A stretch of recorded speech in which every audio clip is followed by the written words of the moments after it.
Jantungku mau copot. Pintu kamar terbuka, tapi bukan suamiku yang masuk. Orang asing itu langsung jalan ke arah lemariku, menatap tajam, dan berbisik, "Pilih, teriak sekarang dan mati perlahan di tangan suamimu, atau diam dan ikut permainanku untuk menghancurkannya." Aku tak menyangka. Ternyata, sebelum ceritanya dimulai, silahkan tulis di kolom komentar dari daerah mana saja teman-teman yang menonton cerita ini. Jangan lupa like dan subscribe agar channel ini bisa semakin berkembang dan bisa mempersembahkan cerita yang lebih menarik lagi. Suasana pesta pernikahan yang megah dan melelahkan itu akhirnya usai. Gedung resepsi yang sebelumnya dipenuhi ribuan tamu, cahaya lampu kristal yang menyilaukan, serta riuh rendah ucapan selamat kini telah berganti menjadi kesunyian yang menenangkan di dalam kamar hotel berbintang 5 itu. Ayana berdiri di depan cermin besar yang memantulkan bayangannya dalam balutan gaun pengantin berwarna putih gading. Hijabnya masih tertata rapi, dihiasi dengan payet-payet kecil yang berkilauan ditimpa cahaya lampu kamar yang temaram. Ia menghela napas panjang, mencoba meredakan detak jantungnya yang berpacu lebih cepat dari biasanya. Hari ini adalah hari yang paling ia tunggu seumur hidupnya. Hari di mana ia resmi menjadi istri dari Rudy, lelaki yang selama 2 tahun terakhir ini menjadi sandaran hatinya setelah kepergian kedua orang tuanya. Ayana menyentuh cincin emas yang melingkar di jari manisnya. Ia tersenyum malu-malu membayangkan momen ketika Rudy mengucapkan ijab kabul dengan lantang dan satu tarikan napas tadi pagi. Rudy tampak begitu gagah, saleh, dan sempurna di matanya. Lelaki itu adalah sosok imam yang ia impikan, seseorang yang ia percaya mampu membimbingnya dan melanjutkan kepemimpinan di perusahaan peninggalan almarhum ayah.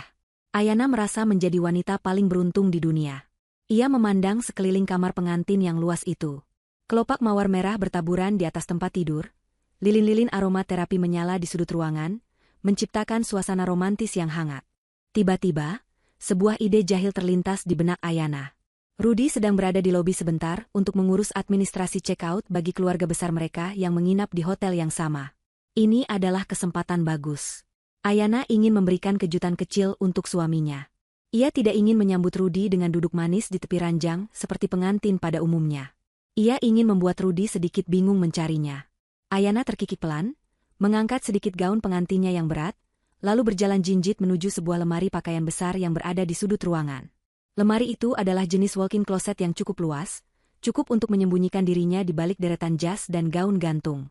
Dengan hati-hati, Ayana masuk ke dalam lemari tersebut.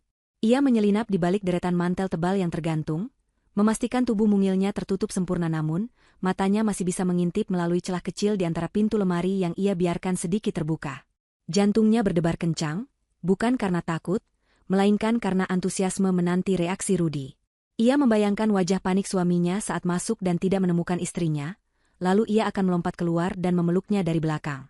Ayana menahan napas, telinganya dipasang tajam-tajam mendengarkan setiap suara dari luar. Beberapa menit berlalu dalam keheningan.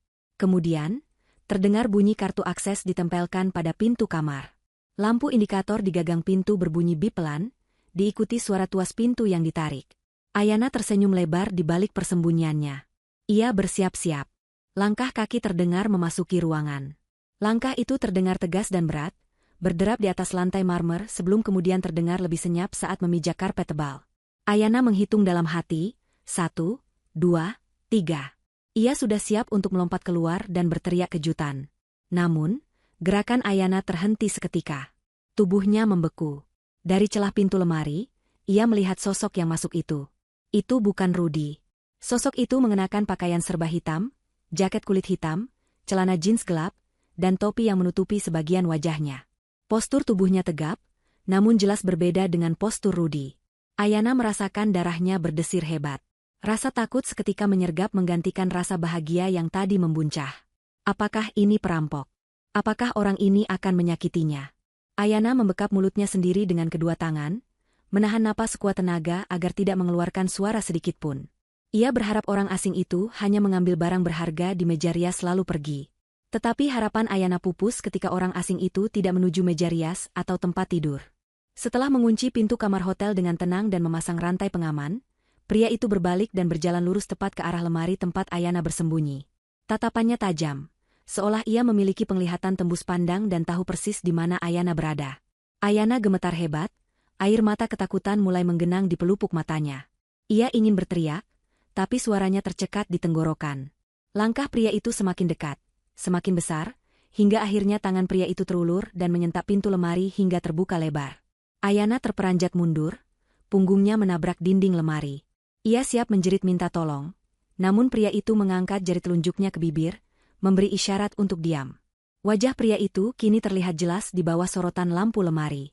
Wajahnya keras, rahangnya tegas, dan ada bekas luka kecil di pelipis kirinya. Namanya Indra, meski Ayana belum mengetahuinya saat itu. Indra tidak membawa senjata tajam, yang ia pegang hanyalah sebuah ponsel pintar. Ia menatap Ayana bukan dengan tatapan nafsu atau kejam, melainkan tatapan dingin yang penuh urgensi.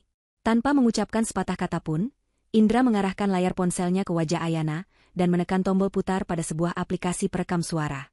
Volume ponsel itu diatur maksimal. Suara yang keluar dari rekaman itu begitu jernih, seolah-olah pembicaranya berada tepat di samping mereka.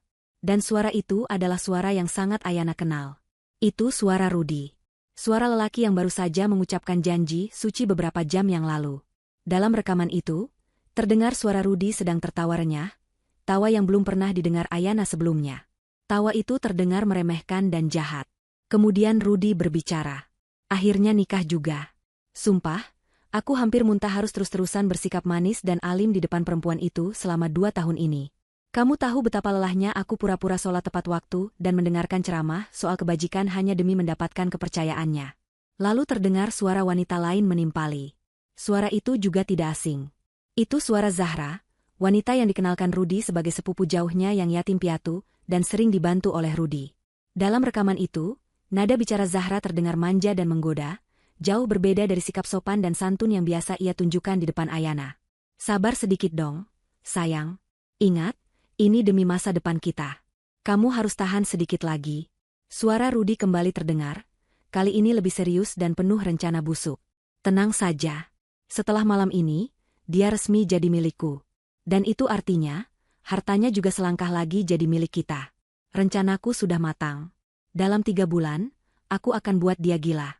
Aku akan mainkan psikologisnya pelan-pelan. Ingatkan, almarhumah ibunya meninggal karena depresi berat. Aku akan pakai alasan genetik itu.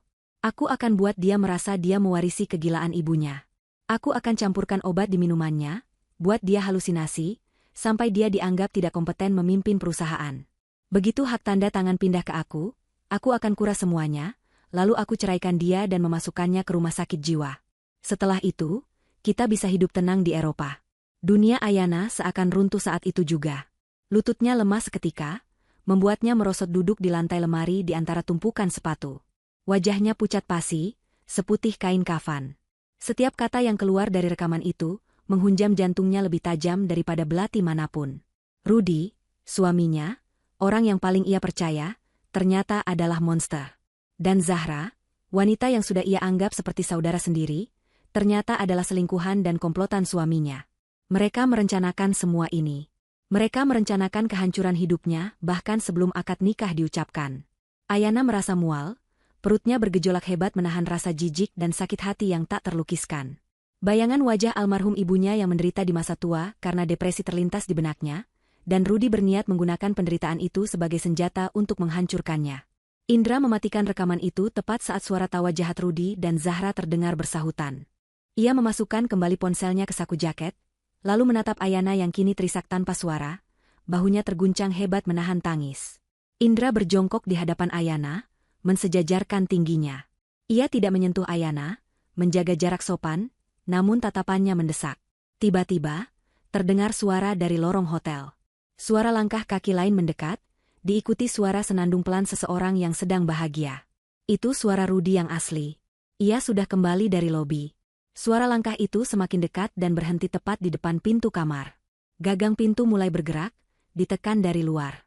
Namun pintu itu tidak terbuka karena Indra telah memasang rantai pengaman dari dalam. Ketukan pintu terdengar.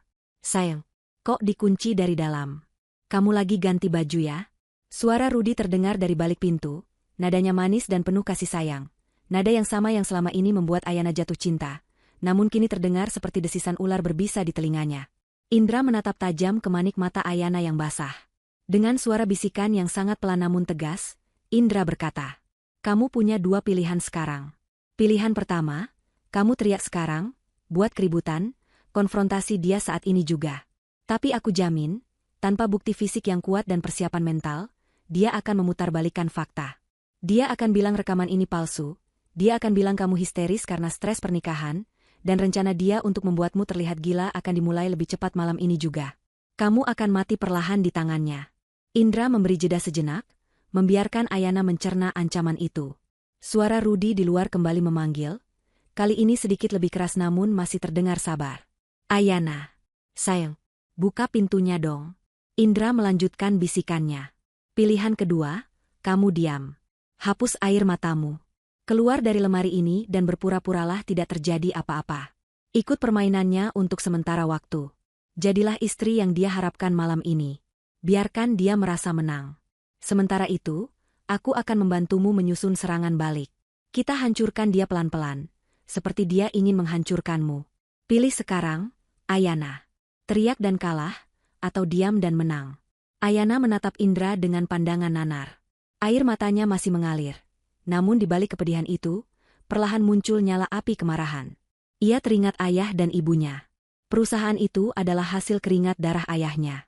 Ia tidak boleh membiarkan bajingan seperti Rudi merebutnya dan menginjak-injak harga diri keluarganya. Ayana menarik napas panjang, mengusap air matanya dengan kasar menggunakan punggung tangannya. Ia menatap Indra, lalu mengangguk pelan. Ia memilih untuk bertarung.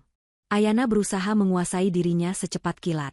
Ia menarik napas dalam-dalam, mencoba menghentikan getaran di tangannya.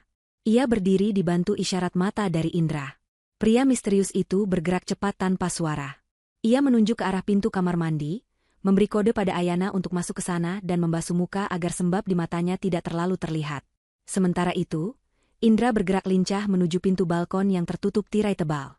Sebelum menghilang di balik tirai, ia melempar pandangan terakhir pada Ayana, sebuah tatapan yang menyeratkan pesan, kau harus kuat. Ayana melangkah cepat ke kamar mandi, menyalakan keran air dengan volume penuh untuk menyamarkan suara, lalu membasuh wajahnya berulang kali. Air dingin itu sedikit membantu meredakan panas di wajahnya, meski tidak bisa memadamkan api amarah di dadanya. Ia menatap pantulan dirinya di cermin wastafel. Wanita di cermin itu terlihat rapuh, matanya merah. Ayana mengambil bedak dari tas kosmetiknya, memoles sedikit wajahnya untuk menutupi jejak tangis, lalu mengatur napasnya lagi. Aku bisa melakukan ini. Demi ibu, demi ayah, aku akan menjadi aktris terbaik malam ini, batinnya menguatkan diri. Di luar, suara Rudi terdengar semakin tidak sabar. Ayana mematikan keran air. Ia berjalan keluar dari kamar mandi, melintasi ruangan, dan dengan tangan yang masih sedikit gemetar, ia membuka kunci pintu kamar. Pintu terbuka. Rudi berdiri di sana dengan senyum lebar yang memamerkan deretan gigi putihnya yang rapi. Ia masih mengenakan setelan jas pengantinnya, terlihat begitu tampan bagi siapapun yang tidak mengetahui isi hatinya yang busuk. Maaf, Mas. Tadi aku di kamar mandi, nggak dengar kalau Mas ketuk pintu, ucap Ayana. Suaranya terdengar parau, namun ia berusaha membuatnya terdengar seperti suara lelah, bukan suara habis menangis. Rudi langsung melangkah masuk dan menutup pintu di belakangnya. Ia merentangkan tangannya, hendak memeluk Ayana. Oh, pantesan. Aku kira kamu ketiduran, sayang. Jangan dikunci lagi dong, kan sekarang sudah halal, goda Rudi sambil tertawa kecil. Ia memeluk Ayana erat. Saat tubuh Rudi bersentuhan dengan tubuhnya, Ayana merasakan dorongan kuat untuk muntah. Aroma parfum mahal Rudi yang dulu ia sukai kini terasa menyengat dan memuakan.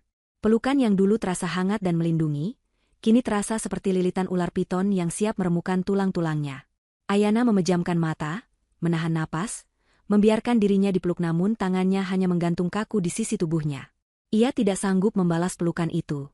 Untungnya, Rudi terlalu sibuk dengan egonya sendiri, sehingga tidak menyadari kekakuan tubuh istrinya. Kamu kenapa gemetaran, sayang? Dingin ya? Tanya Rudi, melepaskan pelukannya dan menatap wajah Ayana. Ia mengusap pipi Ayana dengan lembut. Sentuhan itu membuat kulit Ayana merinding jijik. Sedikit dingin, Mas. AC-nya kencang sekali, jawab Ayana berbohong, memaksakan seulas senyum tipis yang terasa sangat berat di bibirnya. Ia mundur selangkah, menciptakan jarak dengan alasan ingin mengambil minum. Rudi tersenyum maklum. Ya sudah, kamu duduk dulu di sofa. Aku ganti baju dulu ya. Gerah banget pakai jas ini seharian. Rudi berjalan santai menuju lemari pakaian tempat Ayana bersembunyi tadi. Jantung Ayana berdesir ngeri saat melihat Rudi membuka pintu lemari itu. Namun, lemari itu sudah kosong. Tidak ada jejak Indra di sana. Ayana melirik ke arah tirai balkon yang sedikit bergoyang tertiup angin dari celah pintu kaca yang tampaknya sudah dibuka sedikit oleh Indra untuk melarikan diri. Saat Rudy sibuk melepas jasnya di depan lemari, Ayana duduk di tepi sofa. Matanya tertuju pada meja kecil di samping tempat tidur. Di sana tergeletak ponsel Rudy yang layarnya menyala, karena ada notifikasi masuk. Dengan gerakan cepat dan waspada, Ayana melirik ke arah Rudy. Suaminya itu sedang membelakangi Ayana, sibuk memilih baju santai. Ayana memberanikan diri mendekat sedikit untuk mengintip layar ponsel itu. Jantungnya seakan berhenti berdetak. Di layar terkunci itu, terpampang jelas sebuah pesan WhatsApp yang baru saja masuk. Nama kontaknya tertulis Zahra sepupu, namun isi pesannya jauh dari hubungan sepupu. Pesan itu berbunyi, "Good luck acting tonight, Hubi. Jangan lupa minum vitaminmu biar kuat, kerja, malam ini. Love you." Diikuti dengan emotikon hati berwarna merah. Mata Ayana memanas. "Hubi? Panggilan sayang untuk suami?" Bukti di depan matanya ini semakin memperkuat rekaman suara yang diperdengarkan Indra tadi. Tidak ada keraguan lagi sedikit pun. Semua ini adalah sandiwara.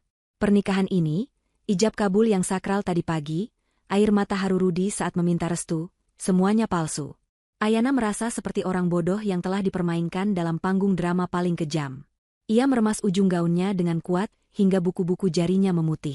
Amarah yang tadi sempat ia tekan kini mulai mendidih. Namun ia ingat kata-kata Indra. Diam dan menang. Rudy berbalik badan setelah berganti kaos santai. Ia melihat Ayana sedang menatap ponselnya. "Ada apa, sayang?" "Ada telepon," tanya Rudy dengan nada sedikit waspada. Ia berjalan cepat mengambil ponselnya. Ayana mengangkat wajah, memasang topeng polosnya kembali. "Enggak, Mas. Cuma nyala sebentar tadi. Mungkin notifikasi grup keluarga," jawabnya datar.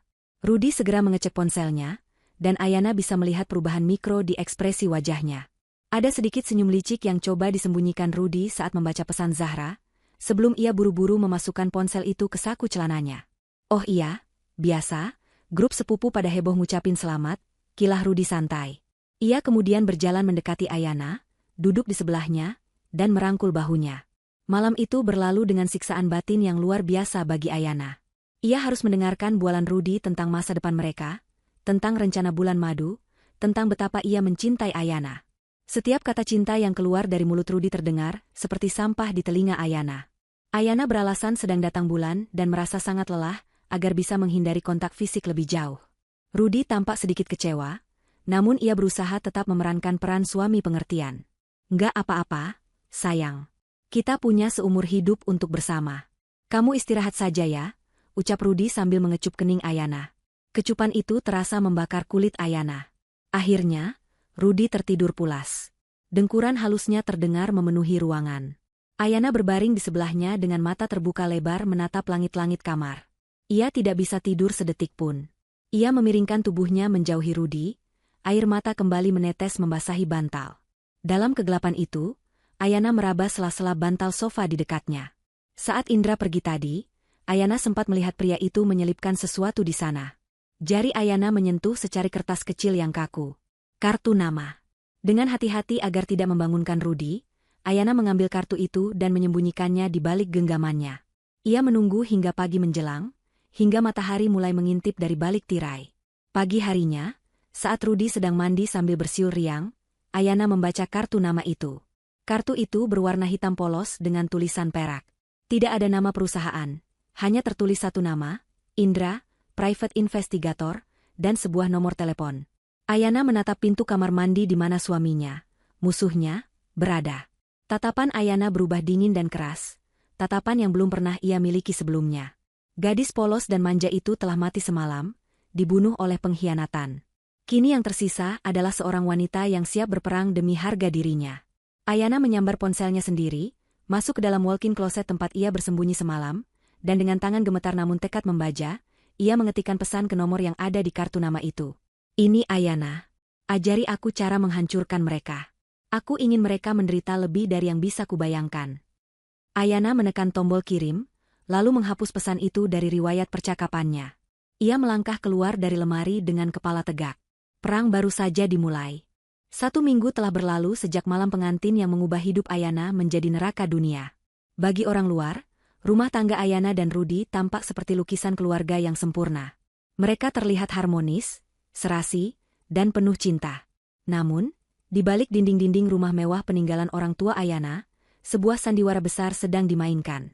Ayana telah belajar menjadi aktris terbaik di panggung kehidupan ini. Setiap pagi, ia harus memasang senyum manis palsu untuk menyambut suami yang sebenarnya ingin ia racuni. Ia harus membiarkan tangan kotor Rudy menyentuhnya, membelai kepalanya, dan mengucapkan kata-kata sayang yang terdengar seperti mantra kutukan. Rasa jijik itu tak pernah hilang, malah semakin menumpuk setiap harinya, menjadi bahan bakar kebencian yang membuat Ayana tetap waras dan waspada. Pagi itu, suasana di meja makan terasa begitu dingin bagi Ayana, meskipun sinar matahari menerobos masuk dengan hangat melalui jendela kaca besar yang menghadap ke taman belakang.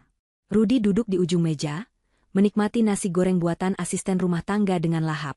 Sesekali ia melirik Ayana yang hanya mengaduk-aduk buburnya tanpa selera. Rudy meletakkan sendoknya, lalu menatap istrinya dengan sorot mata yang dibuat selembut mungkin, sebuah tatapan manipulatif yang dulu selalu berhasil meluluhkan hati Ayana. "Kamu kenapa, sayang? Kok makannya cuma diaduk-aduk? Masih kepikiran soal perusahaannya?" tanya Rudy dengan nada prihatin yang dibuat-buat.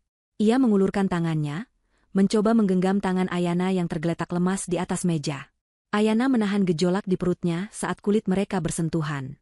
Ia menarik napas pelan, mengatur ekspresi wajahnya menjadi sendu dan bingung, sesuai skenario yang ia susun bersama Indra. "Iya, Mas. Aku merasa pusing terus akhir-akhir ini. Mungkin karena lelah mengurus berkas-berkas peninggalan ayah. Rasanya berat sekali," keluh Ayana, membiarkan suaranya terdengar lemah dan putus asa. Rudy tersenyum tipis. Sebuah senyuman kemenangan yang nyaris tak kasat mata namun tertangkap jelas oleh mata elang Ayana. "Nah, kan, Mas sudah bilang.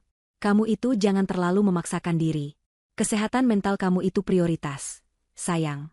Ingat kan, almarhumah ibu dulu juga sering pusing dan cemas berlebihan sebelum akhirnya jatuh sakit parah. Mas nggak mau kamu bernasib sama kayak ibu." Penyebutan kata ibu membuat darah Ayana mendidih. Berani-beraninya lelaki ini membawa nama wanita suci yang telah melahirkannya untuk memuluskan rencana busuknya. Namun, Ayana menelan amarah itu bulat-bulat. Ia mengangguk lemah, berpura-pura termakan hasutan Rudy. "Iya, Mas benar.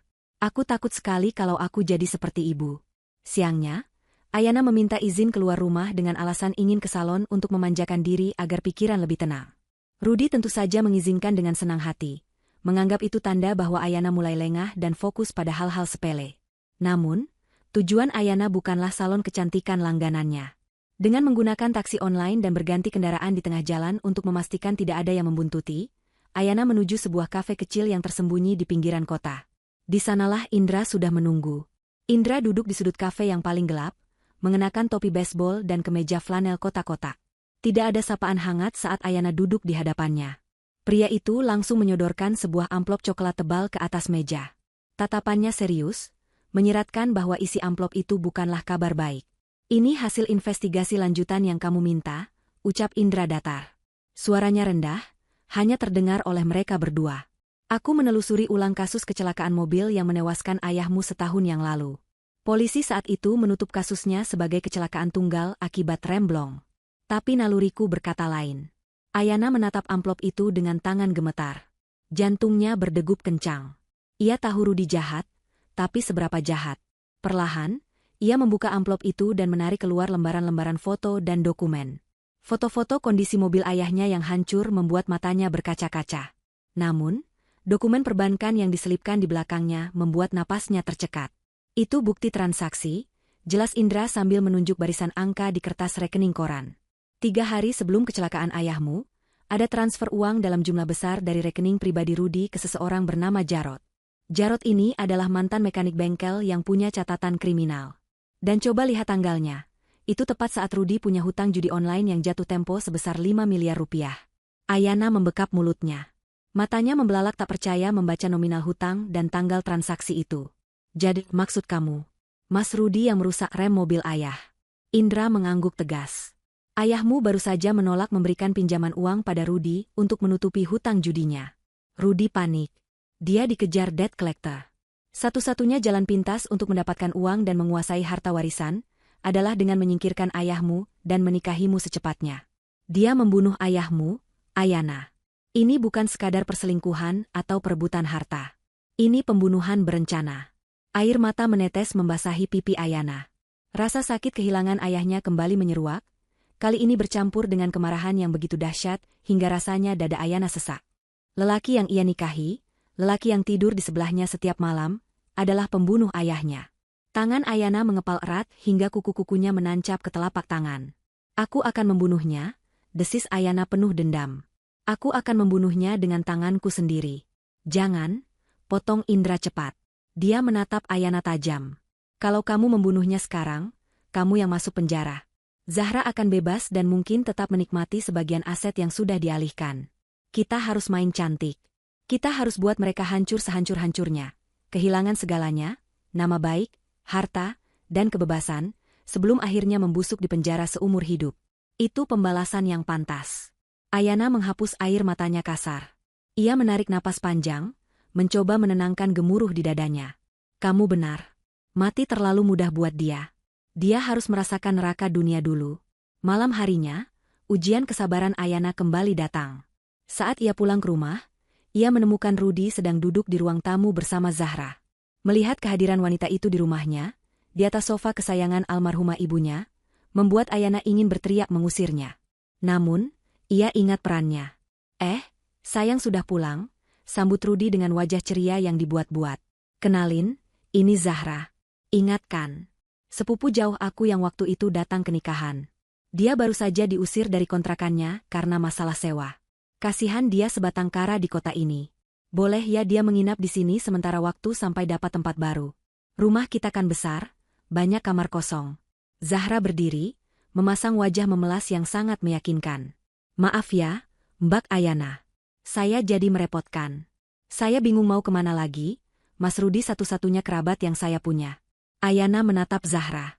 Wanita itu cantik, dengan pakaian yang sedikit ketat namun berusaha terlihat sopan.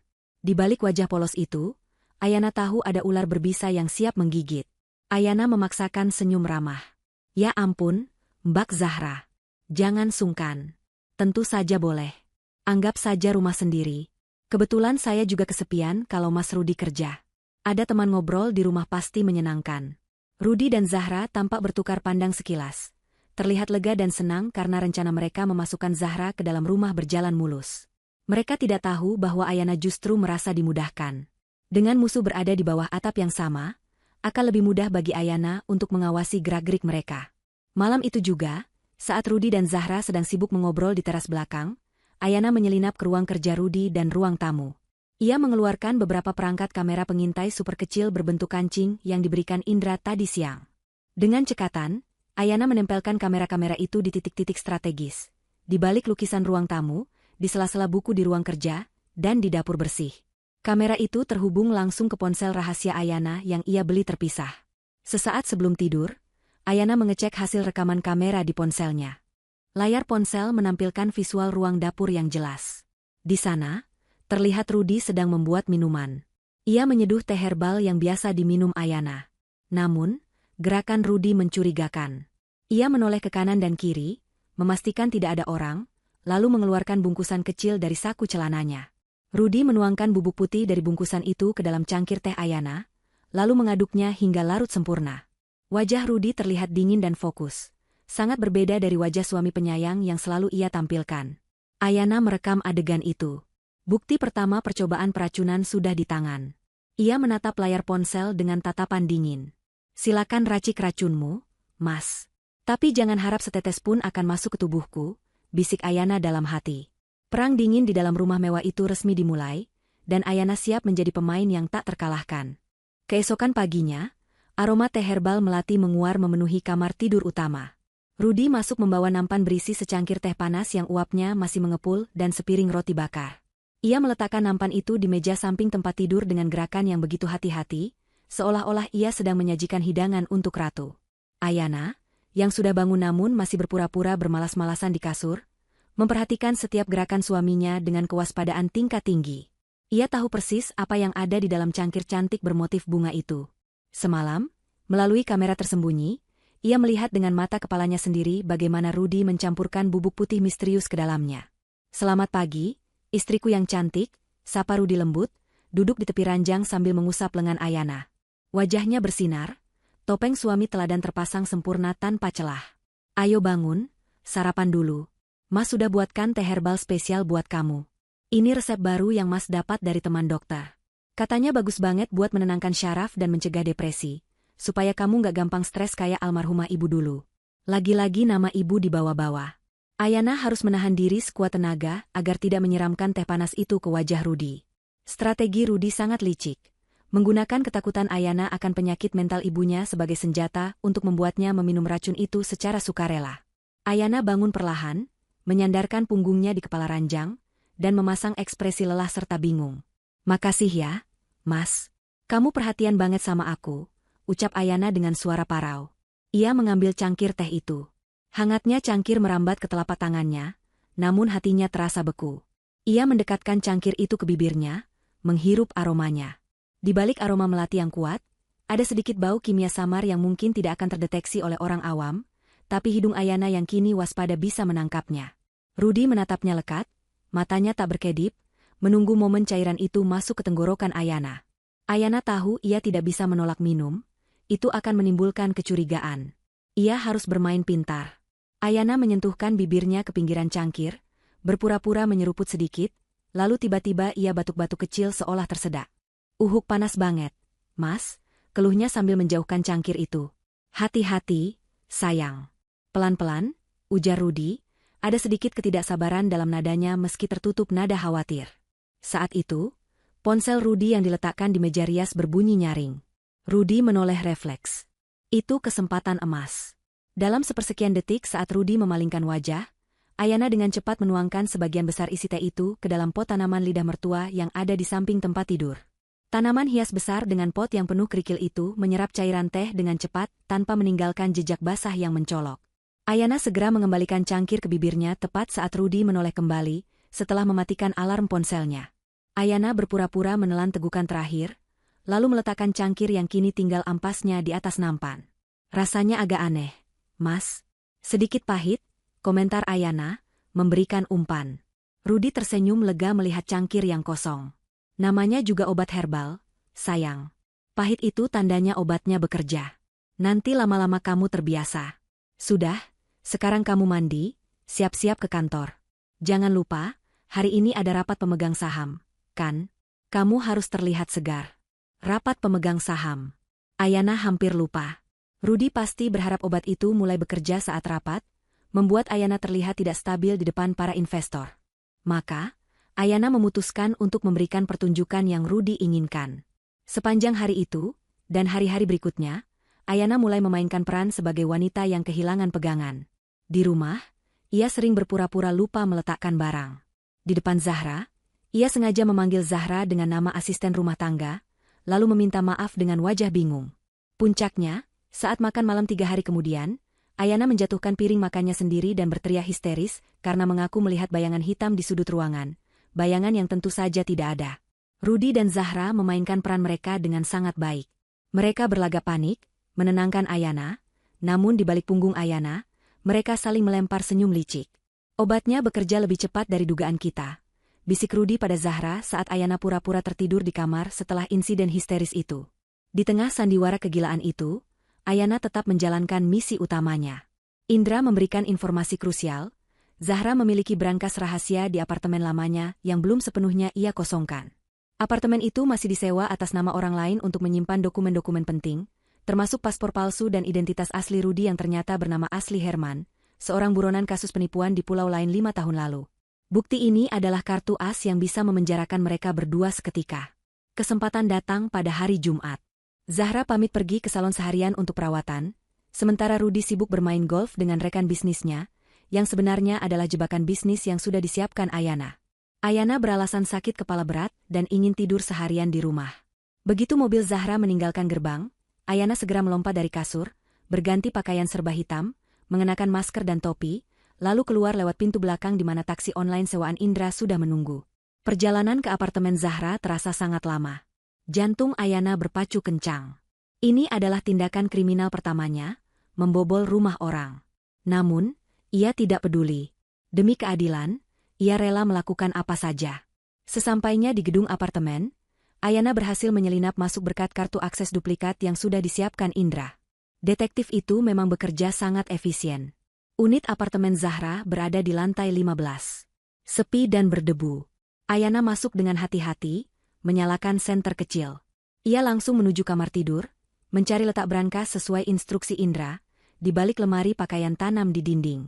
Benar saja, di balik tumpukan baju-baju lama, ada sebuah brankas besi kecil. Ayana mengeluarkan alat peretas kode elektronik yang diberikan Indra. Ia menempelkan alat itu ke panel kunci brankas. Angka-angka di layar alat itu berputar cepat, mencari kombinasi yang tepat. 1 menit, 2 menit keringat dingin mulai mengucur di pelipis Ayana. Ayolah, cepat, batinnya menjerit. Klik. Lampu indikator brankas berubah hijau. Pintu besi itu terbuka. Ayana menghela napas lega. Di dalamnya, tersusun rapi tumpukan uang tunai, perhiasan emas, dan yang paling penting, sebuah map plastik berisi dokumen. Ayana membuka map itu. Paspor dengan foto Rudi tapi bernama Herman, KTP palsu, dan buku nikah siri antara Rudi dan Zahra yang bertanggal 2 tahun lalu, jauh sebelum Rudi menikahi Ayana. Ini adalah bukti telak bahwa pernikahan Rudi dan Ayana didasari penipuan sejak awal. Ayana segera memotret semua dokumen itu dengan ponselnya, dan memasukkan dokumen aslinya ke dalam tas ranselnya. Ia berniat segera pergi. Namun, nasib berkata lain. Terdengar suara bip dari pintu depan apartemen. Seseorang menempelkan kartu akses. Darah Ayana tersirap. Itu pasti Zahra. Kenapa dia pulang secepat ini? Bukannya dia di salon? Ayana panik. Tidak ada jalan keluar lain selain pintu depan. Jendela apartemen ini terkunci mati dan terlalu tinggi untuk melompat. Langkah kaki terdengar masuk ke dalam unit apartemen, disertai suara Zahra yang sedang menelepon dengan nada kesal. Iya, Mas. Salonnya tutup mendadak ada renovasi, sialan banget kan. Aku mau ambil baju ganti dulu di apartemen lama sekalian cek barang, ucap Zahra sambil berjalan menuju kamar tidur. Ayana terjebak di kamar tidur. Langkah kaki Zahra semakin dekat. Ayana memandang sekeliling dengan putus asa. Matanya tertumbuk pada satu-satunya tempat persembunyian yang mungkin, lemari pakaian besar tempat brankas tadi berada. Dengan gerakan kilat, Ayana menutup kembali pintu brankas, meski isinya sudah kosong. Lalu ia masuk ke dalam bagian lain dari lemari itu, bersembunyi di balik deretan longcoa tebal yang tergantung. Ia menarik pintu lemari hingga tertutup rapat, menyisakan celah sangat kecil. Rasa takut yang familiar menyergapnya. Deja vu. Situasi ini persis seperti malam pengantin di bab 1. Bedanya, kali ini yang datang adalah Zahra, dan jika Ayana ketahuan, Zahra pasti tidak akan segan-segan menyakitinya atau bahkan membunuhnya di tempat karena panik. Pintu kamar terbuka. Zahra masuk sambil melempar tasnya ke kasur. Ia masih berbicara di telepon dengan Rudi. Iya, aku lagi di kamar nih. Mas, kamu yakin Ayana benar-benar minum obatnya tadi pagi? Kok aku merasa dia kadang-kadang tatapannya masih tajam ya kalau lagi nggak sadar. Ayana menahan napas di dalam lemari. Jantungnya berdegup begitu kencang hingga ia takut suaranya terdengar keluar. Ia bisa melihat bayangan Zahra dari celah pintu. Zahra berjalan mendekat ke arah lemari. Aku mau ambil jaket kulitku yang merah. Kayaknya masih ketinggalan di sini, kata Zahra pada Rudi di telepon. Tangannya terulur memegang gagang pintu lemari tempat Ayana bersembunyi. Ayana memejamkan mata, tangannya meraba saku jaketnya, menggenggam erat semprotan merica yang ia bawa untuk berjaga-jaga. Jika pintu ini terbuka, ia harus menyerang lebih dulu. Gagang pintu mulai bergerak turun. Keringat dingin membasahi punggung Ayana. Ia bersiap untuk konfrontasi yang mungkin berujung maut. Ketegangan di dalam lemari pakaian apartemen itu mencapai puncaknya. Tangan Zahra sudah memegang gagang pintu, siap menariknya terbuka. Ayana menahan napasnya hingga paru-parunya terasa sakit, jemarinya mencengkeram botol semprotan merica dengan begitu erat hingga buku-buku jarinya memutih. Jarak antara kebebasan dan kehancuran hanya tinggal sehelai papan kayu tipis. Ayana memejamkan mata, memanjatkan doa terakhir dalam hati, bersiap untuk menerjang keluar dan bertarung sekuat tenaga jika pintu itu benar-benar terbuka. Namun, tepat pada detik yang krusial itu, sebuah suara nyaring memekakan telinga meledak di seluruh penjuru gedung apartemen. Sirine tanda bahaya kebakaran meraung-raung dengan volume maksimal. Bunyinya yang melengking tajam seolah merobek kesunyian siang itu. Zahra terlonjak kaget. Tangannya terlepas dari gagang pintu lemari. Ia menjerit kecil karena terkejut, refleks mundur beberapa langkah sambil menutup telinganya. Suara sirine itu diikuti oleh pengumuman otomatis dari pengeras suara gedung yang memerintahkan seluruh penghuni untuk segera evakuasi melalui tangga darurat karena terdeteksi asap tebal di lantai 15. lantai tempat mereka berada saat ini. Tentu saja, tidak ada asap sungguhan. Itu adalah ulah indera yang meretas sistem keamanan gedung dari jarak jauh tepat pada waktunya. Zahra panik luar biasa. Ia menyambar tas tangannya yang tergeletak di kasur, melupakan niatnya untuk mengambil jaket di dalam lemari. Sialan. Kenapa harus kebakaran sekarang sih? Umpat Zahra dengan wajah pucat. Tanpa berpikir panjang, wanita itu berlari keluar kamar, membanting pintu apartemen, dan bergegas menuju tangga darurat, meninggalkan unit itu kosong melompong. Ayana mendengar langkah kaki Zahra menjauh dan suara pintu depan yang tertutup. Ia menghela napas panjang, tubuhnya merosot lemas di antara tumpukan mantel. Jantungnya masih berpacu liar seperti kuda pacuan yang lepas kendali. Indra benar-benar penyelamatnya. Ayana tidak membuang waktu. Setelah memastikan situasi aman, ia keluar dari lemari, menggendong tas ranselnya yang berisi dokumen-dokumen curian yang sangat berharga. Ia mengenakan kembali masker dan topinya, lalu keluar dari unit apartemen itu dengan langkah cepat namun waspada. Lorong apartemen riuh rendah oleh suara penghuni lain yang panik berlarian menuju tangga darurat. Kekacauan ini adalah selubung sempurna bagi Ayana. Ia membaur dengan kerumunan orang-orang yang berdesakan menuruni tangga. Tidak ada yang memperhatikan seorang wanita bermasker di tengah kepanikan massal itu. Ayana berhasil keluar dari gedung dengan selamat, menyelinap ke jalan samping di mana mobil hitam Indra sudah menunggunya dengan mesin menyala. Begitu masuk ke dalam mobil, Ayana langsung menyerahkan tas ranselnya pada Indra. Indra memeriksa sekilas isinya dan tersenyum puas. Paspor palsu, buku nikah siri, dan identitas asli Rudy sebagai Herman. Ini amunisi nuklir, Ayana. Dengan ini, kita bisa memenjarakan mereka kapan saja. Tapi sesuai rencanamu, kita tidak akan berhenti di sini. Kita akan buat mereka bangkrut dulu. Ayana mengangguk setuju, matanya memancarkan tekad yang semakin membara. Ia tidak hanya ingin menghukum mereka secara hukum, ia ingin menghancurkan ego dan keserakahan mereka sampai ke akar-akarnya. Hari-hari berikutnya adalah dimulainya serangan balik finansial yang senyap namun mematikan. Ayana, yang selama ini dianggap bodoh dan tidak mengerti bisnis oleh Rudy, mulai bergerak di bawah radar. Sebagai pewaris tunggal dan pemilik sah perusahaan, Ayana memiliki akses ke rekening-rekening kunci yang tidak diketahui Rudy. Dengan panduan dari konsultan keuangan kepercayaan mendiang ayahnya yang setia, Ayana mulai memindahkan aset-aset likuid perusahaan, uang tunai, deposito, dan obligasi, ke rekening aman di luar negeri yang tidak bisa diakses atau dilacak oleh Rudy. Ia melakukan transfer-transfer itu sedikit demi sedikit agar tidak memicu alarm sistem perbankan yang dipantau Rudy. Sementara itu, untuk menjebak Rudy, Ayana menggunakan taktik yang sangat cerdik. Ia tahu Rudy sangat serakah dan sedang butuh uang cepat untuk membayar sisa hutang judinya, serta membiayai gaya hidup mewahnya bersama Zahra.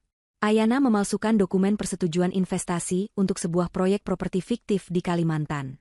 Proyek itu dikemas sangat meyakinkan dengan brosur mewah dan janji keuntungan fantastis.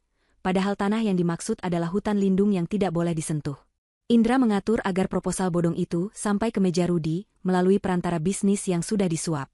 Malam itu, Rudy pulang dengan wajah berseri-seri. Ia membawa map proposal investasi itu ke kamar. Sayang, lihat ini. Mas dapat tawaran investasi emas. Keuntungannya bisa 3 kali lipat dalam 6 bulan. Tapi butuh tanda tangan kamu sebagai komisaris utama untuk pencairan dana awal dari kas perusahaan. Ini kesempatan bagus buat mengembangkan warisan ayah, bujuk Rudy penuh semangat. Ayana, yang sedang berpura-pura menyisir rambut dengan tatapan kosong, menoleh pelan. Ayana mengambil pena yang disodorkan Rudy. Ia menatap kertas itu, lalu menatap Rudy. Mas yakin ini bagus? Tanya Ayana dengan nada ragu yang dibuat-buat. Tentu saja, sayang. Mas sudah cek semuanya. Kamu percaya sama Mas, kan? Desak Rudy tidak sabar. Ayana akhirnya membubuhkan tanda tangannya. Bukan tanda tangan aslinya, melainkan tanda tangan yang sedikit dimodifikasi sehingga nantinya bisa ia sangkal di pengadilan sebagai tanda tangan di bawah tekanan atau pemalsuan. Rudy tidak menyadarinya. Ia terlalu gembira membayangkan uang miliaran rupiah akan masuk ke rekening pribadinya, tidak sadar bahwa uang itu akan lenyap di telan penipu yang sebenarnya adalah tim Indra, meninggalkan Rudy dengan hutang perusahaan yang harus ia agung secara pribadi. Langkah selanjutnya adalah menghancurkan aliansi antara Rudy dan Zahra. Ayana tahu bahwa hubungan yang didasari kejahatan selalu rapuh, karena tidak ada kepercayaan sejati di sana. Ia mulai menanamkan benih curiga.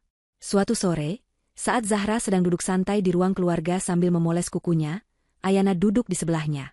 Wajah Ayana terlihat bingung, seolah-olah ia sedang melamunkan sesuatu yang mengganggu pikirannya. Mbak Zahra, Panggil Ayana pelan. Zahra menoleh, sedikit terganggu. Ya, Mbak Ayana. Kenapa? Ayana menatap Zahra dengan pandangan polos. Tadi malam, Mas Rudi mengigau lagi. Dia sering banget mengigau akhir-akhir ini. Tapi semalam ucapannya aneh banget. Dia bilang, kalau uangnya sudah dapat, aku harus singkirkan Zahra secepatnya. Dia terlalu banyak tahu, berbahaya. Aku mau nikah sama Clara saja, lebih mudah. Zahra, kamu kenal siapa itu Clara? Wajah Zahra seketika berubah kaku. Kuteks yang sedang ia pegang nyaris terlepas dari tangannya. Clara adalah nama mantan pacar Rudi yang dulu sangat dicemburui Zahra. Zahra tertawa sumbang, berusaha menutupi kegugupannya. Ah, masa sih, Mbak? Mungkin Mbak Ayana salah dengar. Mas Rudi kan tidurnya nyenyak. Ayana menggeleng pelan, memasang wajah semakin bingung. Enggak, Mbak. Jelas banget. Dia bilang dia capek diatur-atur sama Zahra. Dia mau bebas. Duh, maaf ya Mbak, aku jadi curhat ngawur. Mungkin cuma mimpi. Ayana kemudian beranjak pergi meninggalkan Zahra yang kini duduk terpaku dengan wajah merah, pada menahan amarah dan ketakutan. Racun keraguan telah menyebar. Zahra yang posesif dan paranoid mulai memakan umpan itu mentah-mentah. Malam harinya, lewat kamera pengintai, Ayana melihat pertengkaran hebat antara Rudi dan Zahra di kamar tamu. Zahra menuntut kejelasan status dan menuduh Rudi punya wanita lain bernama Clara. Rudi yang tidak tahu apa-apa menjadi emosi dan membentak Zahra, karena dianggap tidak masuk akal. Pertengkaran itu berakhir dengan Zahra membanting pintu dan Rudi menendang kursi. Ayana tersenyum dingin dari balik layar ponselnya di kamar tidur utama. Ikatan mereka mulai retak. Musuh yang saling bertikai adalah keuntungan terbesar bagi Ayana. Ia mematikan ponselnya dan tidur dengan nyenyak malam itu. Sementara di kamar lain, dua pengkhianat itu tidak bisa memejamkan mata karena rasa curiga yang menggerogoti hati mereka. Strategi Ayana untuk berpura-pura gila kini memasuki tahap paling krusial. Rudi semakin tidak sabar. Pertengkarannya dengan Zahra dan tekanan hutang yang semakin menumpuk membuatnya ingin segera menguasai perusahaan sepenuhnya. Ia tidak bisa menunggu 3 bulan seperti rencana awal. Ia butuh hak tanda tangan penuh sekarang juga. Dan satu-satunya cara legal untuk mendapatkan itu adalah dengan membuktikan bahwa Ayana tidak kompeten secara mental alias gila, sehingga hak perwalian jatuh ke tangan suami. Pagi itu, Rudi melaksanakan rencana puncaknya. Ia sengaja membuat keributan kecil dengan memecahkan vas bunga kesayangan ibu Ayana, lalu menuduh Ayana yang melakukannya saat sedang mengamuk. Ayana, yang sudah siap dengan skenarionya, langsung berakting histeris. Ia menjerit-jerit, menangis, dan meringkuk di sudut ruangan sambil memanggil-manggil nama ibunya. Aktingnya begitu meyakinkan, didorong oleh rasa sakit hati yang nyata, sehingga para asisten rumah tangga yang melihat kejadian itu pun merasa ngeri dan kasihan. Melihat momen ini, Rudi segera menelepon pengacaranya dan dokter psikiater yang sudah ia bayar mahal untuk memberikan diagnosa palsu. Halo, Pak Dokter. Istri saya kambuh lagi, kali ini parah sekali. Dia membahayakan orang lain. Tolong segera datang ke rumah untuk pemeriksaan resmi. Saya butuh surat keterangan itu hari ini juga untuk pengajuan perwalian ke pengadilan. Ucap Rudi di telepon dengan nada panik yang dibuat-buat, padahal matanya berkilat licik menatap Ayana yang sedang menangis di lantai. Namun, Rudi tidak tahu bahwa Indra sudah menyadap teleponnya sejak seminggu lalu. Detektif cerdik itu tahu persis siapa dokter bayaran yang dihubungi Rudi. Indra segera bergerak. Di tengah jalan menuju rumah Ayana, mobil dokter bayaran itu tiba-tiba dihentikan oleh sekelompok orang tak dikenal, anak buah Indra, dengan alasan ada operasi lalu lintas mendadak atau kecelakaan rekayasa yang membuat jalan macet total. Dokter itu terjebak dan tidak bisa lewat. Sebagai gantinya, Indra mengirimkan seorang dokter psikiater kenalannya yang memiliki integritas tinggi dan reputasi tak tercela, Dr. Setia. Dr. Setia datang dengan didampingi oleh 2 perawat resmi dari rumah sakit jiwa terkemuka, membuat kedatangan mereka terlihat sangat sah dan prosedural. Bel rumah berbunyi. Rudi bergegas membuka pintu, berharap melihat dokter bayarannya. Ia sedikit terkejut melihat sosok dokter asing yang berdiri di sana. Maaf, Anda siapa? Saya menunggu Dokter Burhan, tanya Rudi bingung. Dokter Setia tersenyum ramah namun tegas, menunjukkan kartu identitasnya. Saya Dokter Setia, spesialis kejiwaan dari Rumah Sakit Pusat. Dokter Burhan mengalami kecelakaan kecil di jalan dan meminta saya menggantikannya karena ini kasus darurat. Kan? Beliau tidak ingin pasien tertunda penanganannya. Saya sudah bawa peralatan lengkap untuk tes kompetensi mental. Rudi ragu sejenak. Rencananya bisa berantakan jika dokternya bukan orang dalam. Tapi ia tidak punya pilihan. Pengacara dan notaris sudah menunggu di ruang kerja. Jika ia membatalkan pemeriksaan sekarang, ia akan kehilangan momentum dan harus menunggu lagi. Lagi pula, pikir Rudy, Ayana sudah minum obat halusinasi itu setiap hari selama berminggu-minggu. Siapapun dokternya, pasti akan melihat bahwa Ayana memang gila. Obat itu tidak mungkin bohong. Dengan keyakinan itu, Rudy mempersilakan dokter Setia masuk. Silakan, Dok. Istri saya ada di kamar. Kondisinya sangat tidak stabil. Pemeriksaan dilakukan di kamar tidur utama. Rudy, Zahra, dan pengacara ikut masuk sebagai saksi. Ayana duduk di tepi ranjang, rambutnya acak-acakan, tatapannya liar. Dokter Setia duduk di hadapannya, mengeluarkan alat rekam dan berkas tes. Rudy berdiri di sudut ruangan, melipat tangan di dada dengan senyum penuh kemenangan yang tertahan. Sebentar lagi, batinnya, sebentar lagi semuanya milikku. Ibu Ayana, bisa dengar saya? Tanya dokter Setia lembut. Ayana menunduk, badannya bergoyang-goyang pelan. Dokter Setia mulai mengajukan pertanyaan-pertanyaan standar untuk menguji orientasi waktu, tempat, dan logika. Rudy menahan napas, menunggu Ayana meracau tentang hantu atau monster seperti biasanya. Namun, sesuatu yang mengejutkan terjadi. Ayana perlahan mengangkat kepalanya. Ia berhenti menggoyangkan tubuhnya. Tatapan matanya yang tadi liar dan kosong, tiba-tiba berubah menjadi tenang, fokus, dan tajam. Ia merapikan rambutnya dengan gerakan anggun, lalu menatap dokter Setia dengan sorot mata orang yang sangat waras. Saya bisa mendengar dokter dengan sangat jelas, jawab Ayana. Suaranya jernih, tegas, dan berwibawa. Tidak ada getaran ketakutan atau kebingungan sedikit pun di sana. Rudy ternganga. Zahra terbelalak kaget. Ruangan itu mendadak hening seketika. Dokter Setia melanjutkan pertanyaannya, sedikit terkejut dengan perubahan drastis pasiennya namun tetap profesional. Ibu tahu sekarang hari apa dan di mana kita berada? Tentu saja, Dok. Sekarang hari Selasa, tanggal 25. Kita berada di rumah saya, di kamar tidur utama.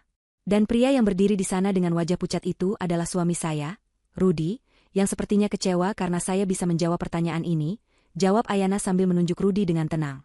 Rudy panik. Ia maju selangkah. Dok, dia cuma pura-pura waras. Itu bagian dari penyakitnya. Tadi dia teriak-teriak histeris. Tes dia lebih dalam lagi. Dia pasti halusinasi. Dokter Setia mengangkat tangan, meminta Rudy diam. Biarkan saya melakukan tugas saya, Pak. Dokter Setia kemudian memberikan serangkaian tes logika, hitungan matematika, dan tes memori jangka pendek. Ayana melahap semua tes itu dengan sempurna. Ia menjawab perhitungan aritmatika rumit dalam hitungan detik. Ia bisa menceritakan urutan kejadian hari ini dengan runtut, dan logikanya berjalan tanpa cacat sedikit pun. Semakin lama tes berlangsung, wajah Rudy semakin memerah karena marah dan takut. Keringat dingin mengucur deras di dahinya. Bagaimana mungkin? Obat itu dosis tinggi. Seharusnya otak Ayana sudah kacau balau sekarang. Kenapa dia bisa setenang ini? Kenapa dia bisa secerdas ini? Zahra di sebelahnya mulai gemetar, menyadari bahwa ada sesuatu yang sangat salah sedang terjadi. Setelah 1 jam pemeriksaan intensif, dokter Setia menutup berkasnya. Ia berdiri dan menatap Rudy dengan pandangan menilai. Pak Rudy, berdasarkan pemeriksaan menyeluruh saya, istri Anda, Ibu Ayana, berada dalam kondisi kesehatan mental yang prima. Tidak ada tanda-tanda depresi, skizofrenia, atau gangguan delusi seperti yang Anda laporkan. Kesadaran beliau 100% utuh. Kognitifnya sangat baik, bahkan di atas rata-rata. Tapi, itu tidak mungkin. Dia minum obat. Rudy keceplosan, lalu buru-buru menutup mulutnya. Maksud Bapak? Tanya dokter Setia curiga.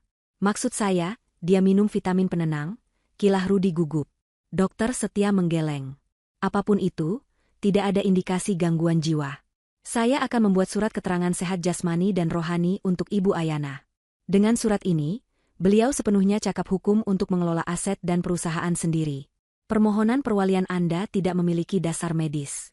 Dunia Rudy runtuh seketika. Rencananya hancur berantakan di depan matanya sendiri.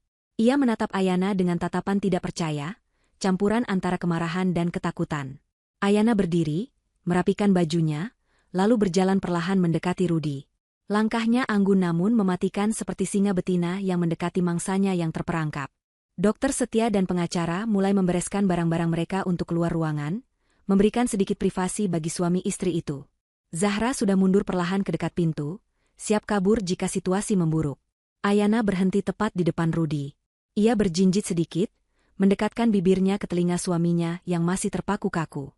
Dengan suara bisikan yang lembut namun menusuk hingga ke tulang sumsum, Ayana berkata, "Teh buatanmu rasanya agak pahit, Mas.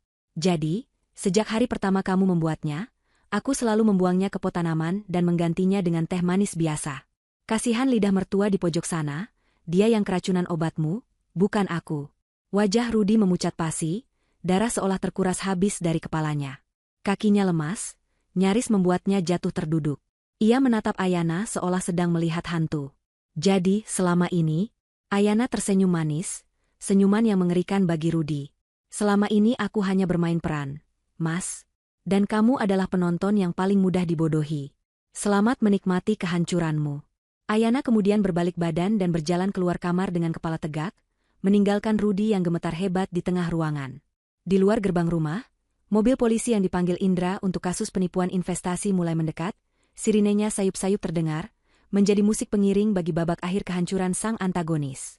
Perangkap halusinasi yang Rudi siapkan telah menjadi kuburan bagi dirinya sendiri. Malam itu, Grand Ballroom Hotel Bintang 5 tempat perayaan ulang tahun perusahaan Kusuma digelar tampak begitu megah. Ribuan lampu kristal menggantung di langit-langit, membiaskan cahaya keemasan ke seluruh penjuru ruangan yang dipenuhi oleh dekorasi bunga mawar putih dan pita sutra biru. Para tamu undangan yang terdiri dari investor kelas kakap, pejabat kepolisian, hingga awak media nasional mulai memadati ruangan. Mereka semua hadir untuk merayakan kesuksesan perusahaan yang kini dipimpin oleh generasi kedua. Namun, di balik kemewahan pesta itu, ada ketegangan yang begitu pekat terasa di antara tuan rumahnya.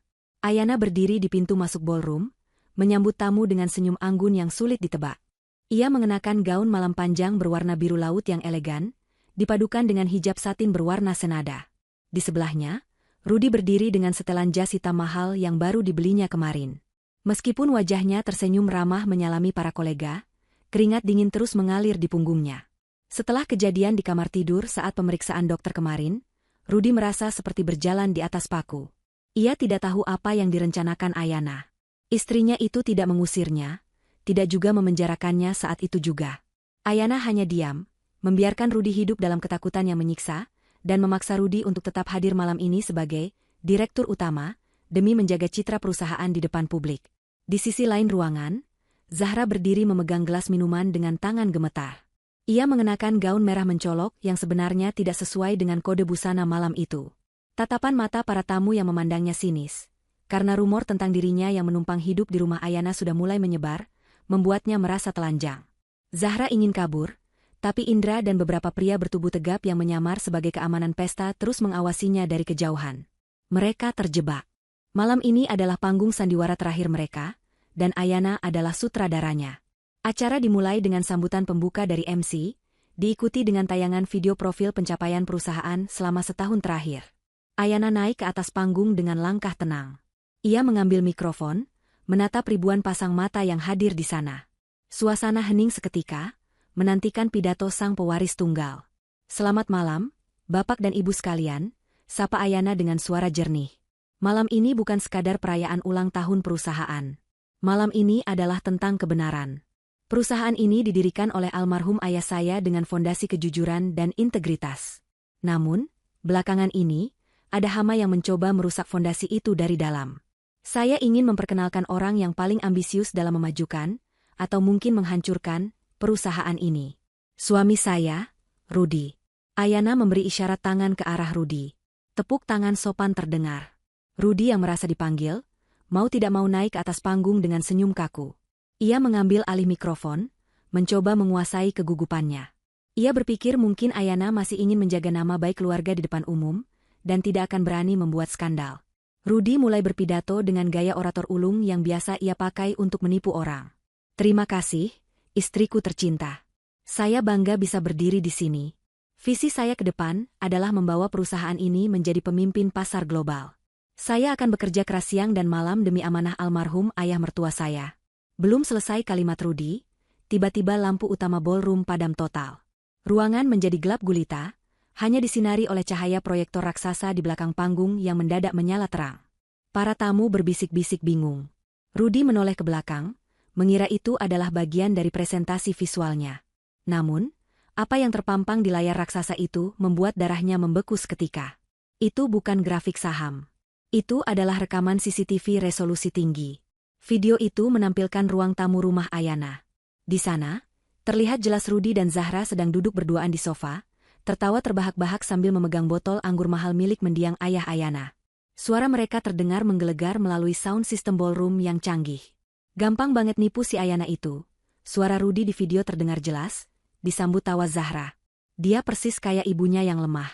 Tinggal kasih obat sedikit tiap hari, lama-lama dia bakal gila beneran. Terus kita bisa kuasai semuanya. Dasar wanita bodoh. Tapi mas, gimana kalau dia sadar? Tanya Zahra di video. Nggak bakal. Kalau dia mulai curiga, ya kita buat dia menyusul bapaknya. Remblong lagi, atau overdosis obat. Gampang kan? Jawab Rudy santai sambil meneguk minumannya. Ribuan tamu di dalam ballroom terperanjat. Jeritan kaget terdengar di mana-mana. Suasana ballroom yang tadinya elegan berubah menjadi kacau balau. Kamera wartawan yang tadinya merekam pidato, kini dengan sigap mengarah ke layar proyektor dan ke wajah Rudy yang pucat pasi di atas panggung. Tidak berhenti di situ, video berganti menampilkan bukti dokumen-dokumen palsu Rudy, paspor atas nama Herman, dan bukti transfer pembayaran hutang judi yang menggunakan uang perusahaan. Rudy mundur terhuyung-huyung. Mikrofon di tangannya jatuh berdebum, menghasilkan suara feedback yang menyakitkan telinga. Ia menatap Ayana yang berdiri di pinggir panggung. Ayana tidak tersenyum. Wajahnya dingin, tanpa ekspresi, menatap Rudy seperti menatap sampah. Ini adalah eksekusi publik. Ayana tidak hanya ingin memenjarakannya, dia ingin membunuh karakter Rudy di hadapan seluruh dunia bisnis. Bohong. Itu video editan. Itu deepfake. Teriak Rudy histeris tanpa mikrofon. Suaranya terdengar cempreng dan putus asa di tengah riuh rendah cemoohan penonton.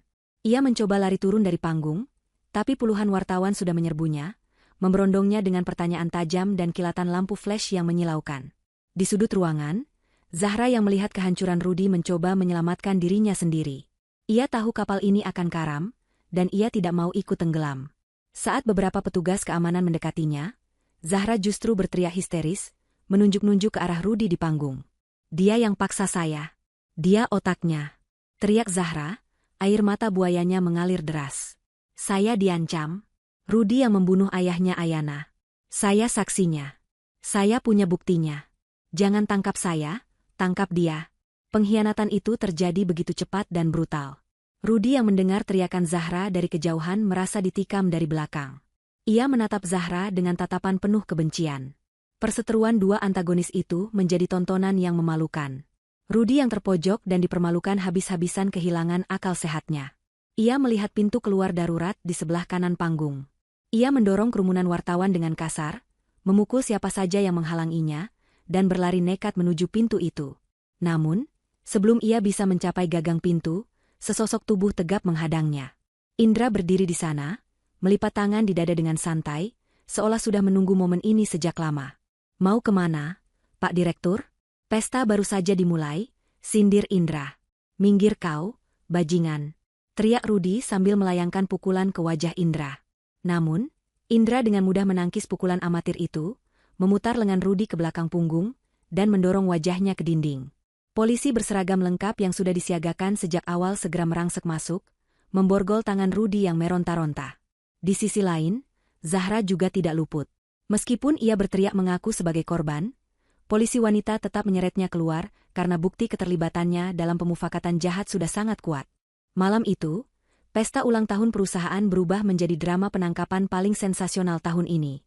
Ayana tetap berdiri di atas panggung, menatap kedua orang yang pernah ia percaya itu diseret keluar seperti kriminal hina. Ia tidak merasa bahagia, tapi ia merasa lega. Beban berat di pundaknya perlahan terangkat. Namun, Ayana tahu, ular yang terluka biasanya akan mematuk lebih ganas sebelum benar-benar mati. 2 hari setelah insiden memalukan di pesta ulang tahun, berita tentang skandal Rudy dan Zahra masih menjadi tajuk utama di semua media nasional. Wajah mereka terpampang di koran dan televisi sebagai pasangan penipu paling dibenci. Namun, hukum memiliki celahnya sendiri, terutama bagi mereka yang licik dan masih menyimpan sisa-sisa peluru. Meskipun bukti penipuan dan penggelapan uang sudah kuat, bukti untuk kasus pembunuhan berencana terhadap ayah Ayana masih membutuhkan pendalaman forensik yang memakan waktu. Pengacara licik yang disewa Rudy, menggunakan sisa-sisa uang simpanan rahasianya yang terakhir, berhasil mengajukan penangguhan penahanan dengan jaminan yang sangat tinggi. Alasan medis yang dibuat-buat tentang kondisi jantung Rudi dan janji kooperatif membuat hakim mengabulkan permohonan itu untuk sementara waktu, menjadikan Rudi tahanan kota yang wajib lapor. Zahra, yang tidak memiliki uang sebanyak Rudi, tetap mendekam di sel tahanan, dan dalam kemarahannya, ia mulai bernyanyi kepada polisi tentang semua kejahatan Rudi, membuat posisi Rudi semakin terjepit setiap detiknya. Rudi bebas, tapi ia hancur lebur. Semua asetnya dibekukan. Apartemen mewahnya disita. Mobil-mobil sportnya ditarik leasing. Teman-teman sosialitanya memblokir nomornya. Ia kini tinggal di sebuah motel murah di pinggiran kota, bersembunyi dari kejaran wartawan dan penagih hutang judi yang mulai mencium keberadaannya. Rasa malu, marah, dan dendam bercampur menjadi racun yang menggerogoti kewarasannya. Ia menyalahkan Ayana atas semua ini. Menurut logika bengkoknya, jika saja Ayana tetap menjadi istri bodoh yang penurut, semua ini tidak akan terjadi.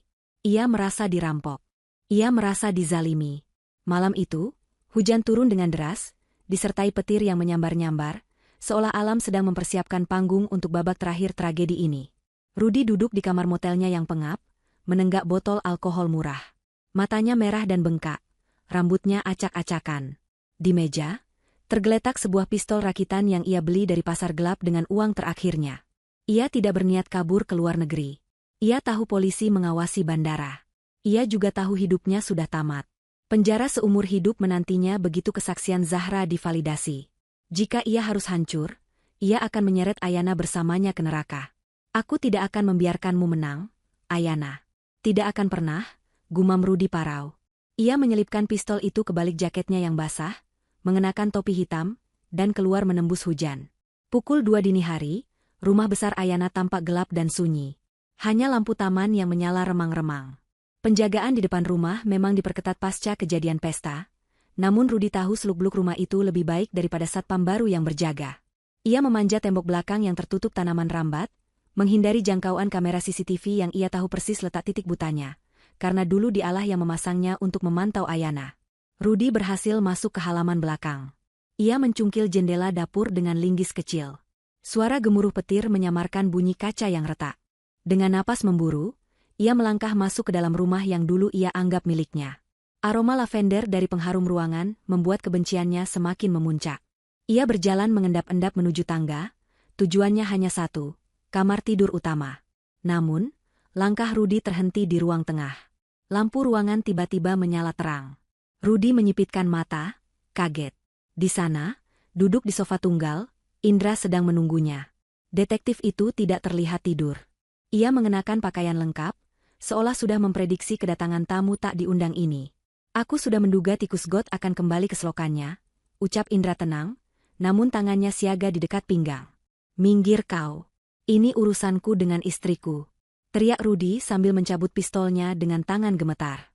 Indra berdiri perlahan, mengangkat kedua tangannya sejajar bahu, mencoba menenangkan situasi. Sudah berakhir, Rudi. Polisi sedang menuju ke sini. Zahra sudah memberikan lokasi persembunyianmu. Menyerahlah, jangan perburuk keadaan. Persetan, teriak Rudi. Dor, sebuah tembakan meletus. Indra dengan refleks luar biasa melompat ke balik sofa, namun peluru itu menyerempet lengan kirinya. Darah segar mengucur membasahi kemeja Indra. Mendengar suara tembakan, Ayana yang berada di lantai atas terbangun. Ia keluar dari kamar dan melihat ke bawah railing tangga. Mas Rudi. Teriak Ayana kaget melihat suaminya yang seperti orang gila memegang senjata. Melihat target utamanya, Rudi tidak mempedulikan Indra lagi. Ia berlari menaiki tangga dengan tatapan membunuh. Ayana, sini kamu. Kita mati bareng. Ayana, meski ketakutan, tidak kehilangan akal sehatnya. Ia tidak lari masuk ke dalam kamar dan mengunci diri, karena pintu kayu mudah didobrak. Sebaliknya, ia berlari menuju balkon lantai 2 yang terhubung dengan kamar tidur utama, tempat yang lebih terbuka dan memiliki akses pandang ke halaman depan. Rudi mengejarnya seperti setan yang kerasukan. Indra, sambil memegangi lengannya yang berdarah, bangkit dan mengejar Rudi dari belakang, menahan rasa sakit yang menyengat. Rudi, berhenti, teriak Indra. Ayana sampai di balkon. Angin malam dan hujan langsung menerpa wajahnya. Ia mundur hingga punggungnya menabrak pagar pembatas balkon. Di bawah sana, taman yang gelap terlihat jauh. Tidak ada jalan lari. Pintu kaca balkon terbuka lebar. Rudi muncul dari balik pintu, napasnya tersengal-sengal, Pistol di tangannya terarah lurus ke dada Ayana. Habis kamu sekarang. Tidak ada lagi sandiwara, tidak ada lagi kamera, desis Rudy sambil berjalan mendekat pelan-pelan, menikmati ketakutan di wajah Ayana. Kamu pikir kamu pintar? Hah? Kamu cuma wanita lemah yang bersembunyi di balik laki-laki lain. Ayana mengangkat dagunya, menatap mata suaminya tanpa berkedip. Hujan membasahi hijab dan wajahnya, menyamarkan air mata yang mungkin keluar. Aku bukan wanita lemah yang kamu kenal 2 tahun lalu, Mas. Wanita itu sudah mati saat dia mendengar rekaman suaramu. Yang berdiri di depanmu sekarang adalah mimpi burukmu. Rudy tertawa gila. Mimpi buruk? Kamu itu cuma... Bruk. Indra menerjang tubuh Rudy dari belakang. Keduanya jatuh berguling di lantai balkon yang licin karena air hujan. Pistol Rudy terlempar jauh ke sudut balkon. Terjadi pergulatan sengit antara Indra yang terluka dan Rudy yang mengamuk buta. Pukulan demi pukulan mendarat. Indra, meski ahli bela diri, tenaganya terkuras karena pendarahan di lengannya. Rudy yang sedang dalam mode adrenaline rush bertarung secara liar, menggigit dan mencakar. Rudy berhasil menendang luka di lengan Indra, membuat Indra mengerang kesakitan dan pegangannya terlepas. Rudy bangkit dengan sempoyongan, matanya liar mencari pistolnya. Ia melihat pistol itu tergeletak di dekat pot bunga. Ia merangkak cepat untuk mengambilnya. Indra mencoba bangkit tapi tubuhnya terlalu lemah. Ayana, lari, teriak Indra. Namun Ayana tidak lari. Ia melihat Rudy sudah menggenggam gagang pistol itu dan mulai berbalik ke arah mereka. Ayana tahu, jika ia lari, Indra akan ditembak mati di tempat. Keberanian yang entah datang dari mana merasuki tubuh Ayana.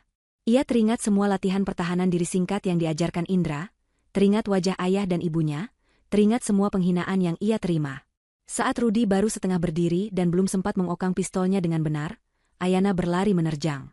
Bukan untuk memukul, tapi ia melakukan tendangan front kick sekuat tenaga menggunakan tumit sepatunya, tepat mengarah ke ulu hati Rudy, dan disusul dorongan keras ke bahu pria itu. Posisi Rudy yang tidak seimbang di lantai licin, ditambah hantaman keras yang tak diduganya dari istri lemahnya, membuatnya terhuyung ke belakang. Kakinya terpeleset. Tubuhnya melayang melewati pagar balkon yang rendah, pagar yang dulu sengaja didesain rendah oleh Rudy sendiri dengan alasan estetika modern. Ayana, teriak Rudy panjang saat gravitasi menarik tubuhnya. Brak! Terdengar suara hantaman keras dan menyakitkan saat tubuh Rudy mendarat di atas atap mobil Indra yang terparkir di bawah, lalu terguling jatuh ke paving block. Pistol di tangannya meletus sekali ke udara tanpa arah sebelum terlepas. Suasana hening seketika, hanya suara hujan yang terdengar. Ayana berdiri terpaku di pinggir balkon, napasnya memburu, menatap ke bawah. Tubuh Rudy tergeletak dalam posisi aneh, mengerang kesakitan tapi masih bergerak. Dia tidak mati, atap mobil meredam jatuhnya, tapi kakinya jelas patah parah. Indra tertatih-tatih berdiri di samping Ayana, memegangi bahu wanita itu. Kamu hebat, Ayana, bisik Indra sebelum akhirnya jatuh duduk lagi karena kelelahan. Dari kejauhan, sirine polisi meraung-raung mendekat, memecah keheningan malam. Cahaya merah biru mulai terlihat memantul di dinding-dinding rumah tetangga. Ayana menatap ke bawah, ke arah sosok menyedihkan yang sedang merintih di tengah hujan dan lumpur. Sang raja telah runtuh, dijatuhkan oleh ratu yang ia remehkan seumur hidupnya. Hujan deras masih mengguyur bumi, seolah langit turut menangis menyaksikan tragedi keluarga yang mencapai puncaknya malam itu. Di balkon lantai 2 yang basah dan licin, Ayana berdiri terpaku dengan napas memburu. Dadanya naik turun dengan cepat, bukan hanya karena kelelahan fisik setelah menendang suaminya jatuh, tetapi juga karena gejolak adrenalin yang membanjiri tubuhnya. Ia menatap ke bawah, ke arah kegelapan taman di mana tubuh Rudy tergeletak tak berdaya di atas paving blok yang keras, mengerang kesakitan di tengah guyuran hujan. Tidak ada rasa penyesalan sedikit pun di hati Ayana.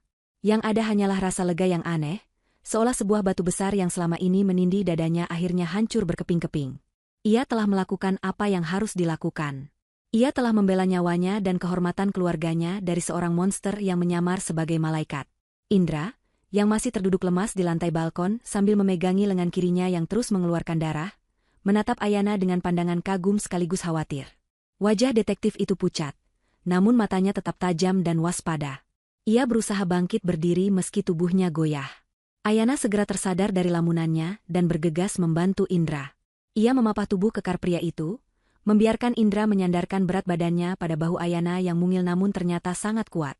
Tidak ada kata-kata romantis yang terucap saat itu, hanya tatapan saling mengerti bahwa mereka berdua selamat dari maut.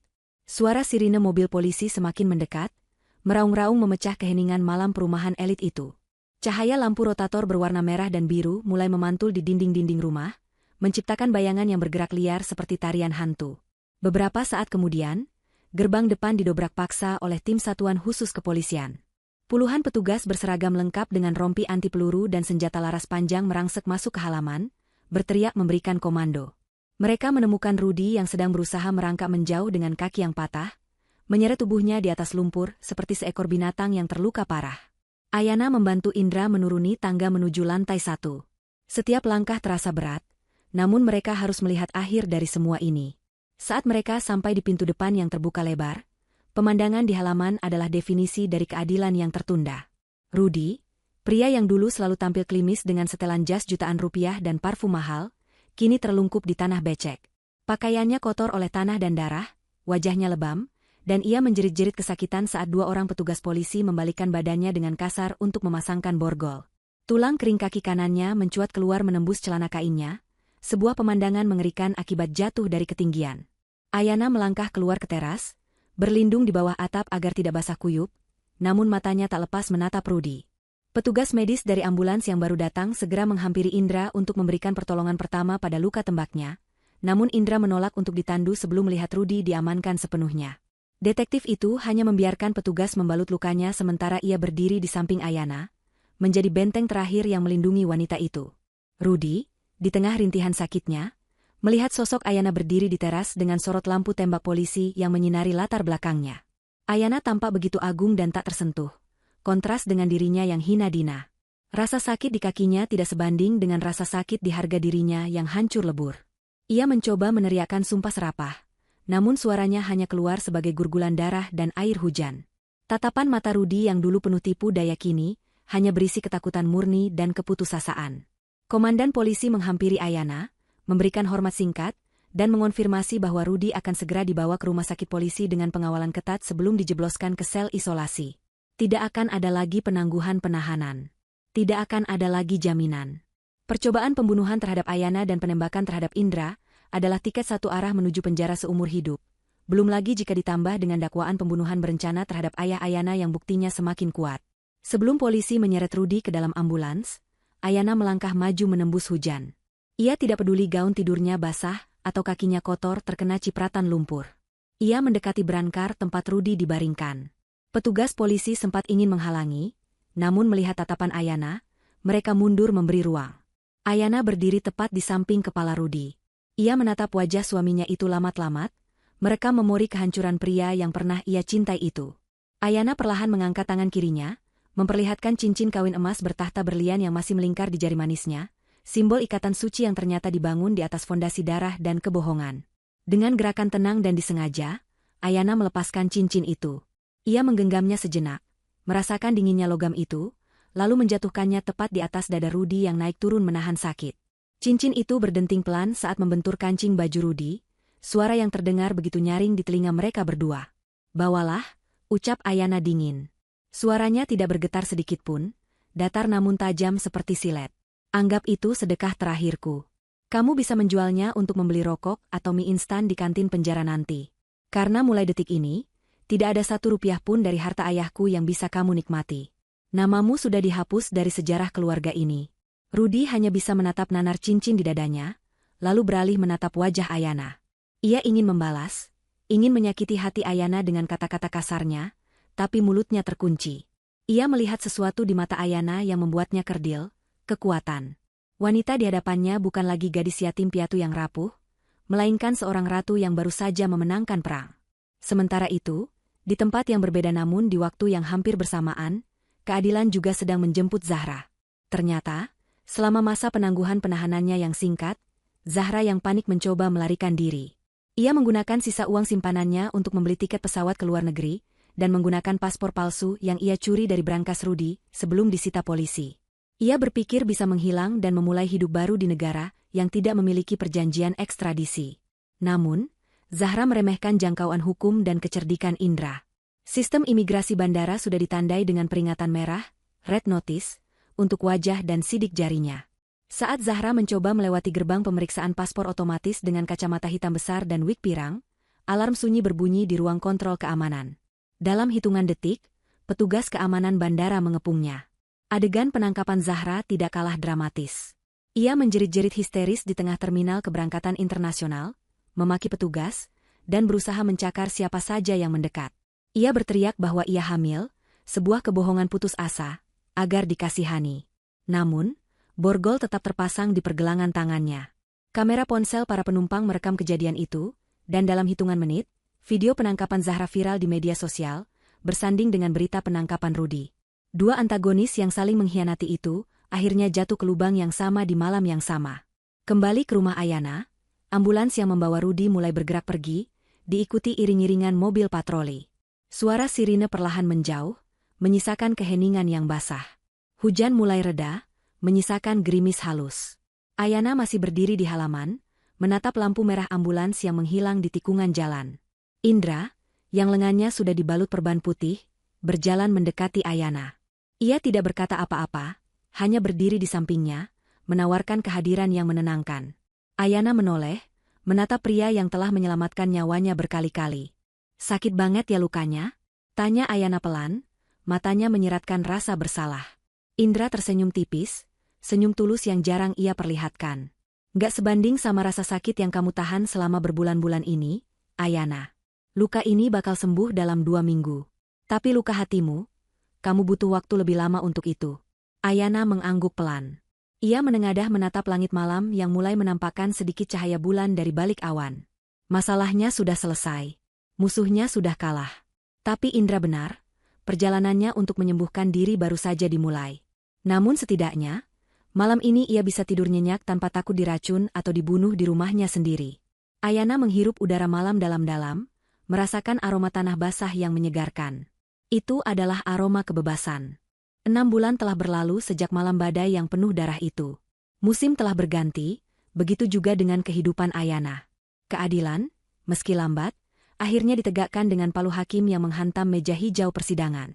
Berita tentang vonis Rudy dan Zahra menjadi penutup dari saga kriminal yang menghebohkan publik nasional. Di ruang sidang yang sesak, Rudy duduk di kursi terdakwa dengan kursi roda. Kakinya yang patah tidak pernah sembuh sempurna, karena ia menolak terapi di penjara, dan sering terlibat perkelahian dengan narapidana lain. Wajahnya yang dulu tampan kini tirus, matanya cekung, dan rambutnya mulai memutih karena stres berat.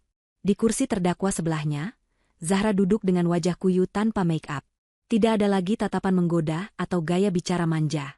Momen paling memuaskan bagi publik, dan tentu saja bagi Ayana yang hadir di barisan depan, adalah ketika hakim membacakan putusan.